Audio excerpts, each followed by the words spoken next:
All right, guys, in today's video, I'm gonna be comparing two different budget-friendly polishers. These are long throw, these are 15mm orbits. We've got the Liquid Elements, I think it's called the T4000.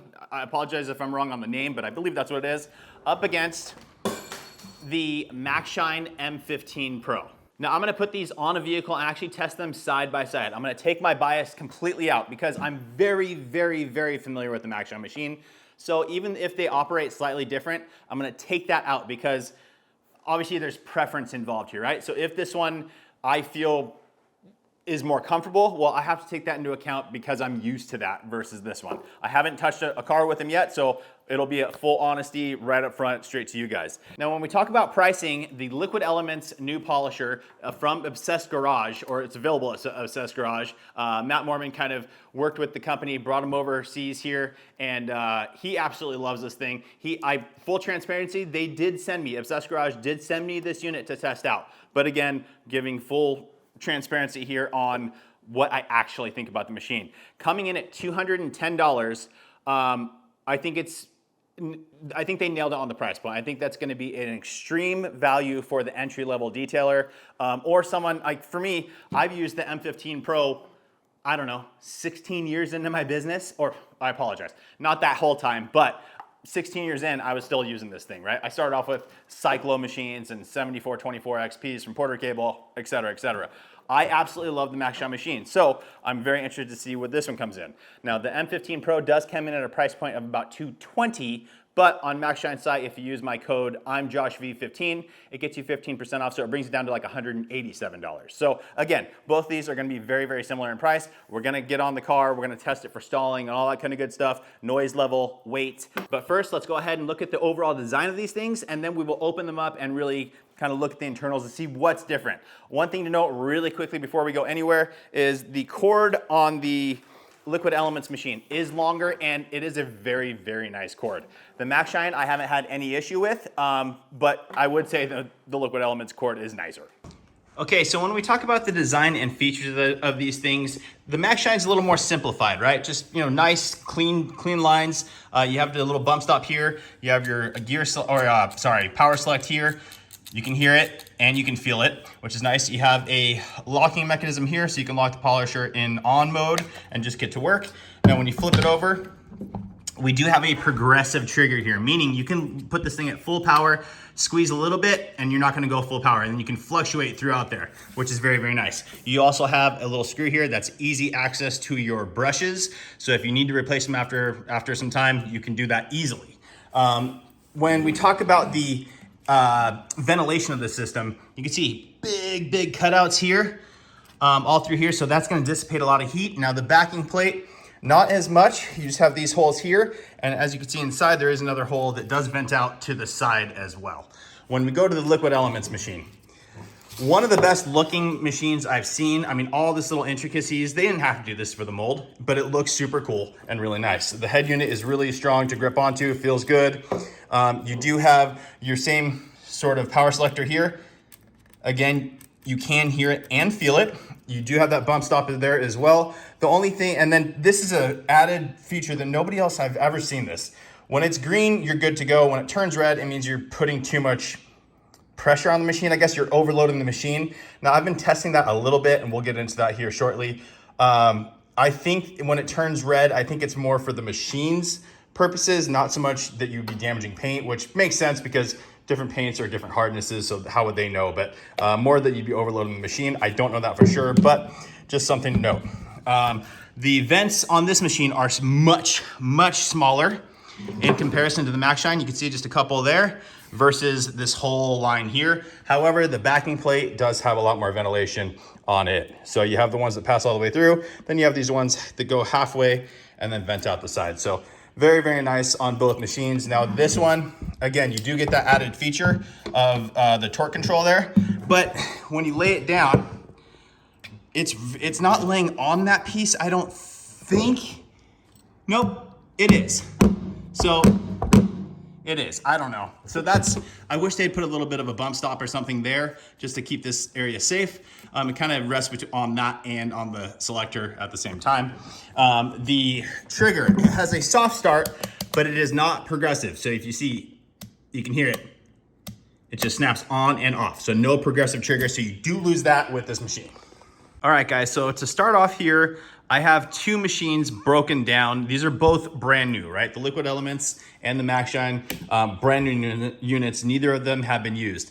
I disassembled them the same way and they came apart basically the same.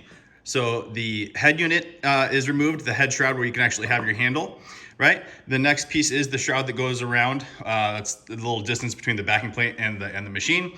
Then we have our backing plates as well. We have the actual, I guess your throw. This is the counterbalanced area. Shows you right there how offset it is depends on how much throw you're gonna get. Then you have your counterweight that attaches to that. It is a two-piece unit and it attaches on. So you have your counterweight. With the Maxshine, you also have your counterweight. And then you come into the machine itself and you have the head unit, the gear sticking up there that does work along with, it sticks into there, and the gear unit is in there. Same with both these. Now I just wanted to highlight a couple differences that I've noticed right off the bat between these two machines. Number one, I will say that the counterweight on the Liquid Elements machine, this obviously does not matter. It's just a counterweight, right? But the finish of it isn't nearly as nice as the Maxshine machine. I like the Maxshine version of that a little bit better. The head unit itself on the Liquid Elements seems to be a little more technical to me, and I don't know if it actually is. It's weird. It does have those 3 screws in there as well, versus the Maxshine does not. You have 3 spots for screws. That's where your counterweight goes into. Same with this one, these 2 there. So 2 screws to hold the counterweight on versus 3 on the Maxshine. The materials used on these things, obviously the body, the housings, whatever, not a big deal. But this portion here, this whole head unit here, I don't know what it is, some sort of composite or something. It's really, really nice. On the Maxshine, it's just, basic metal, like normal stuff there, nothing crazy. And then one other thing to note is when you mount your head unit back on, the Maxshine just uses these plastic screws because you can interchange that with a D handle or whatever else. But on the Liquid Elements machine, you use a proper Allen-headed screw or bolt or whatever you want to call it to mount this back in place. Both machines look very, very similar. I will say, as you look at this piece coming out here, it just stops and then there's a little locking pin at the base of that. This is on the Maxshine. On the Liquid Elements, it's a little bit different. There's no locking pin and then there's a little nut on top instead. Better or worse, I have no idea, but just something to note.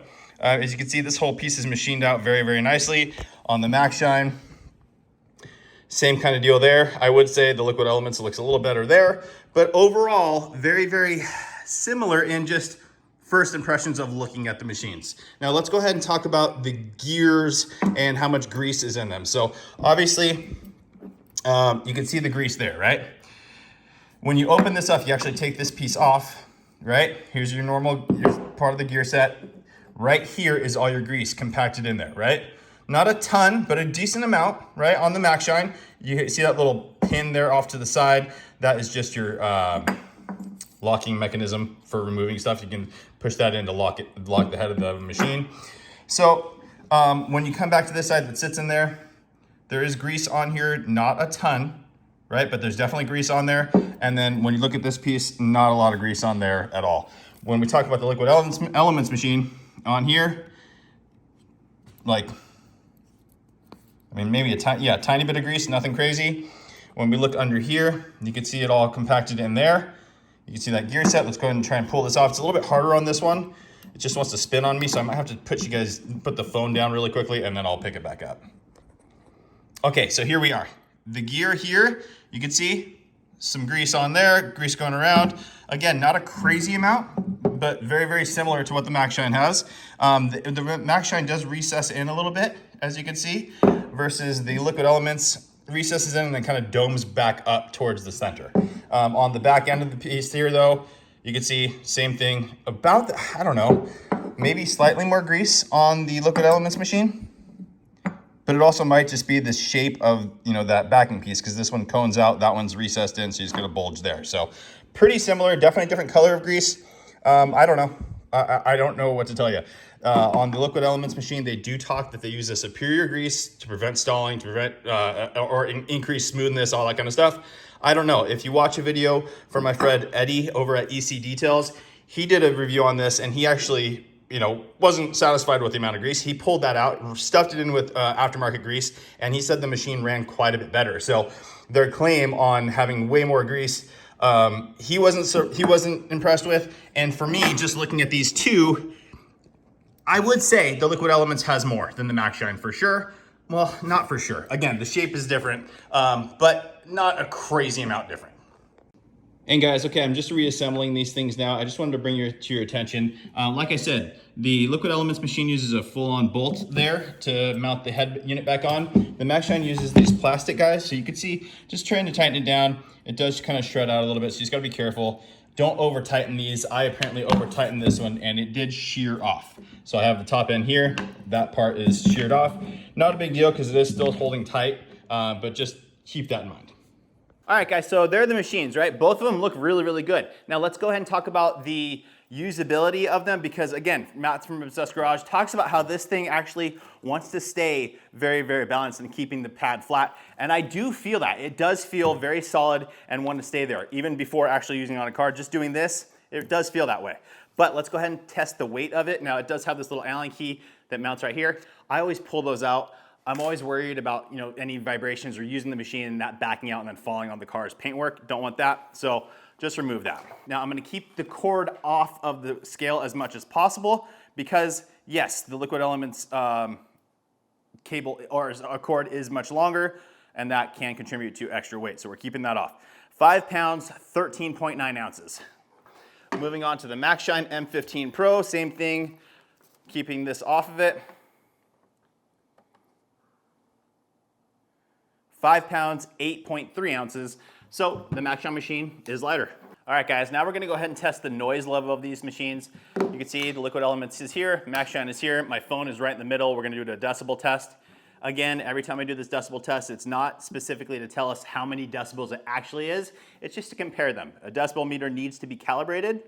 This is not calibrated, it's just a basic thing on my phone, but it'll serve the purpose on telling us which one's louder. Now we're gonna test these at each range of power. They both go from 1 to 6. I think the Liquid Elements on the back here shows 2,000 to 5,000, and the Maxshine shows 2,200 to 5,000. Now the Maxshine machine lists at, I believe it's 1,000 watts, 1,100 watts, somewhere around there. I couldn't see what the Liquid Elements machine actually listed at, but in their directions, it does show something very interesting. Oh, I take that back, guys. It actually does state in the manual here, 920 watts at 8 amps. Now, it does also show, this is the interesting thing I was talking about, delivery power, and that's rated at 461 watts. Now, that's a very, very interesting point to make because even though a machine is rated at 1,000 watts or whatever, that doesn't mean that's being delivered all the way through to the head and to your pad, right? It reduces its power as it goes through. A lot of it gets dissipated by heat. So 1,000 watt motor, 920 watt motor, 400 and whatever it was at the pad. This one doesn't stay at the pad, so that's where we just kind of have to start using it and seeing if it's stalling. Okay, so they're both set at 1. I took my microphone off. I'm gonna place it right here on the table as well as my decibel meter, and I'll just report to you guys what the readings are. But hopefully this way you can hear both of them as well. Level 1.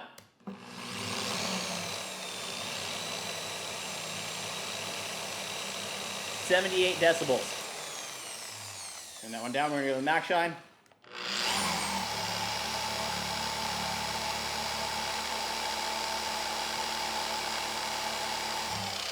Interesting, doesn't really sound any different to me, but 82 decibels. Also, when you pull the trigger here, so it's just sitting there, the Maxshine starts walking around on me from vibration. Interesting. All right, we're gonna go up to level number 2. Okay, equal distance, here we go, Liquid Elements.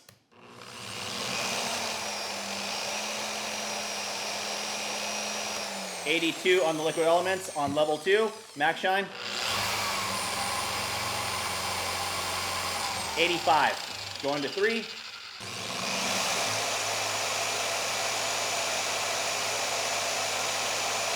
.85. It's almost like whatever this noise is at level 2, or at level 3, this noise is at level 2. It seems like that, but we'll check again. Here we go.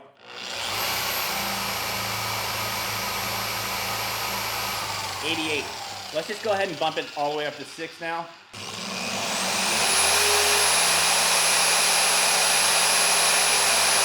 $93 decibels, the Maxshine.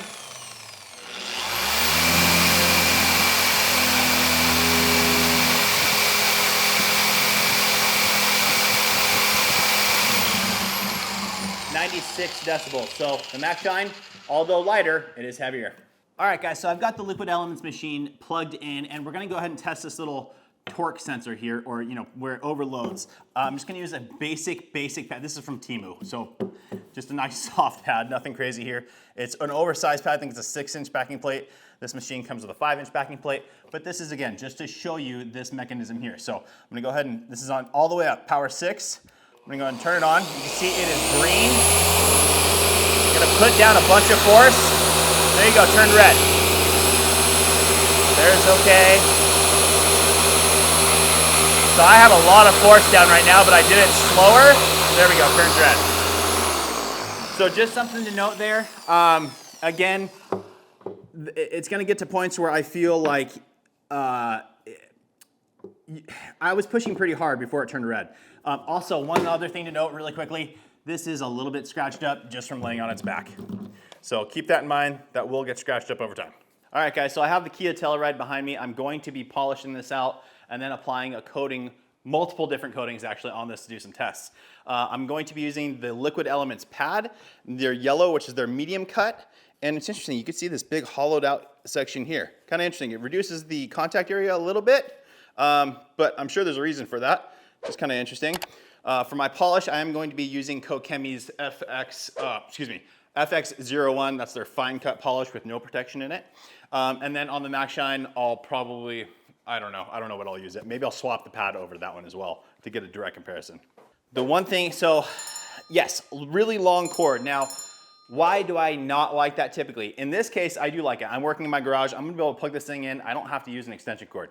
But if I'm using a corded machine out on a mobile detail job, I'm running an extension cord anyway. So I'd rather have this shorter. But again, if you're working in your garage only, really nice. Okay, now before I get started, I want to make a note. Matt from Obsessed Garage noted that this thing doesn't stall. I have seen some videos online saying that it does stall on curves. So I don't know, right? We're gonna test it out, kind of work with it, play with it a little bit. Are those people comparing them to much higher end machines? I don't know. I know, again, I spoke to you about my friend Eddie Cologne from EC Details. I know he uses a lot of ShineMate machines. I haven't used those, but they're kind of in this price range as well. And he was saying that one didn't stall. So, but I'll give you my opinion. All right, guys, so here we go. I'm gonna take it, I'm just gonna spread the compound or the polish around a little bit, right? I'm gonna put it on a low speed. Because I don't have that progressive trigger, I'm just gonna start off on a low speed. Spread this around a little bit.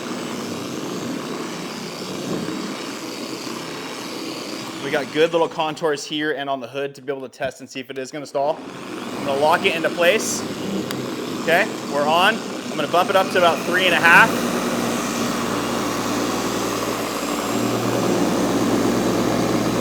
Keep an eye on the pad. That's what we wanna make sure, or this backing plate is still moving.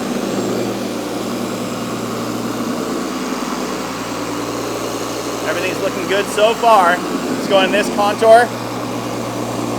We're good. I'm not putting any pressure down on the pad, but I don't normally anyway. There, we're bogged there.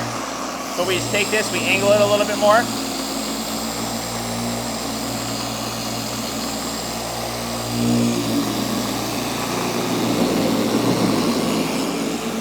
All good there. I'm not having any issues. We come to this end, pad's moving just fine. I'm gonna give it a little bit more pressure. You can see that pad's still going, right guys? Just going back and forth. Now, as I'm talking about this isn't, I'm not going for perfection here. I would focus a little bit more than I am. But again, we're at 3.5 on the speed. Sorry, it's a little blown out right now, but 3.5 on the speed. And on this harder contour, I got a little bit of bogging, but not much at all, not a lot of stalling. So I'm pretty happy with the power of this thing overall. Let's see if we can get this indicator light to change. So I don't know if you can see that, but it's green right now. I'm gonna push down. See, that's already a lot of pressure for me. Again though, the backing plate is not stalling. Not stalling at all. So that's good. More pressure and then it lights up. So although this little torque indicator is cool, I think it's unnecessary. You got to put a decent amount of pressure on it for it to turn. So I don't know. I don't know. I guess it's cool, but not that usable. Yep, we bogged there, but that's normal. This is a hard contour here, and I'm probably getting a little bit of space in between the pad. So I'm hitting two edges. That's normal that would stall there. Let me go ahead and switch over to the Maxshine. I'm gonna continue with the same pad, test it on there and see where we're at with that 3.5 speed. All right, here's the Maxshine M15 Pro. Again, same pad, just transferred it over. We're gonna go to 3.5 right there. Here we go. So it's a little bit harder to see on the pad right now. Let me go ahead and put a mark on there just so you guys can see what it's doing. All right, so this is something, if you guys go with if you're new to polishing, I recommend doing this. You want to make just a couple of lines on the sidewall of your backing plate. Okay, I'll do one there, and then I'll do one exactly the opposite side. Okay, and what that's going to do is it's going to allow you to see if it stalls. Okay, because if that mark starts looking like it's not moving, then you're stalling. So here we go. You can see the pad's moving just fine. I'm going to get it to stall. There you go. You can see how it slows down and just kind of shimmies a little bit. I don't know. Hopefully you guys can see that. But that is the indicator that you're looking for. Let's see if it stalls here. Yep, same thing.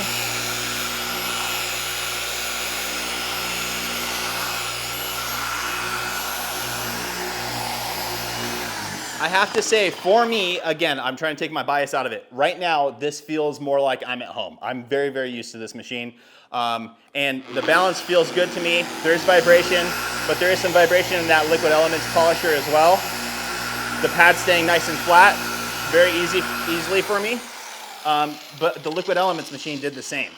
So I'm gonna switch back to the Liquid Elements Polisher. Again, because I'm so familiar with the Maxshine, I wanna feel out the Liquid Elements more. I'm gonna go around the whole car and I'll report back to you guys at the end of it to let you know if I feel any differences. I would have to say, on this contoured panel where the Liquid Elements stalled and the Maxshine stalled, I would say for me it was a little bit easier to get the Liquid Elements going. I don't know that for sure. Again, I'll tell you here in a little bit, but it seemed like I wanted to stall a little bit less.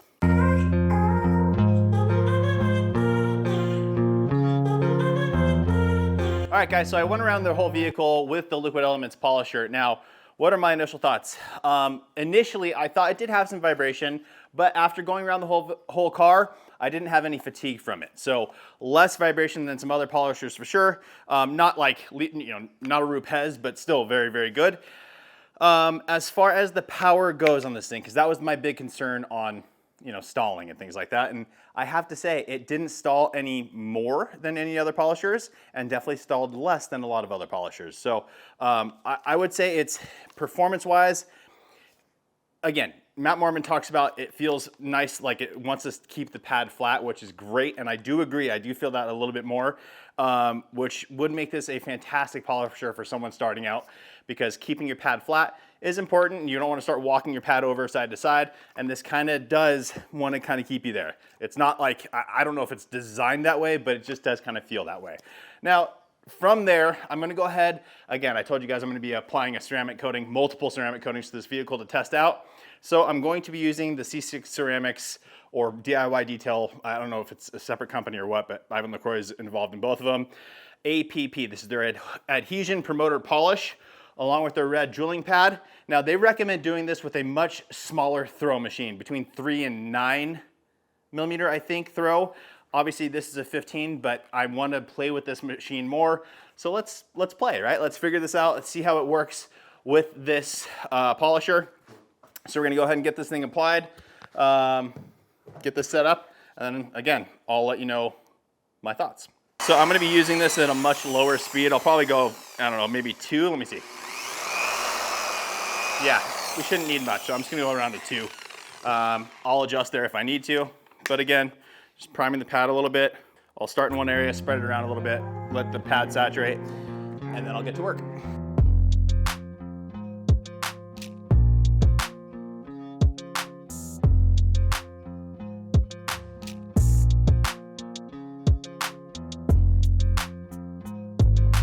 All right, guys, so I just got done going around the whole vehicle. Again, we used Kokemi F601 polish, which awesome stuff. Like no dusting at all. Did a fantastic job cleaning up the paint. Really, really good. I'm a guy that's always used Meguiar's M110, M210. It's really cheap. I'm really familiar with how it works. However, this stuff I like more. It is more expensive, but I do like it more. So we went around with that, and then we went around with the C6 Ceramics APP Adhesion Promoter Polish. Again, you're supposed to use a smaller throw. We did it with the Liquid Elements Polisher.